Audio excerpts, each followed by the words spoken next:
আজি আমি চৰাইদেউ, শিৱসাগৰ, গোলাঘাট, যোৰহাট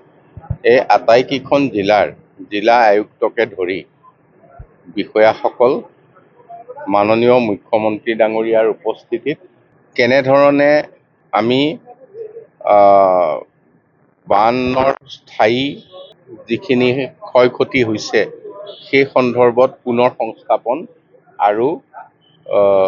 তেওঁলোকক সংস্থাপিত কৰাৰ ক্ষেত্ৰত এটা প্ৰস্তুতি কৰা হৈছিল। প্ৰস্তুতিটো এই ধৰণৰ যে আমি তাত জৰীপ কৰিবলৈ ঠিক কৰিছোঁ। অহাকালিলৈ প্ৰতিখন জিলাত যিসকলে জৰীপ কৰিব, জৰীপ কৰা প্ৰত্যেকটো দলক প্ৰশিক্ষণ দিয়া হ'ব আৰু তেখেতসকল গৈ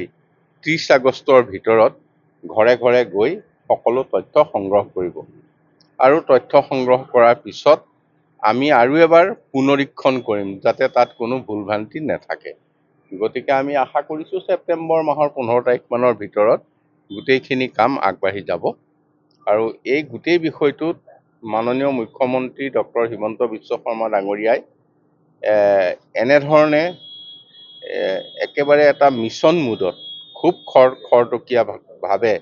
ৰাইজক, বান আক্ৰান্ত ৰাইজক সহায় কৰিবৰ কাৰণে যি প্ৰস্তুতি চলাইছে, তেখেতে দীঘলীয়া ধৰণে এই সভাত থাকি সকলো পুংখানুপুংখৰূপে আলোচনা কৰিছে যাতে কোনো মানুহ বাদ পৰি নাযায় আৰু তেখেতসকলে যাতে উপযুক্তভাৱে আমাৰ পুনৰ সংস্থাপনৰ সাহায্য লাভ কৰিব পাৰে।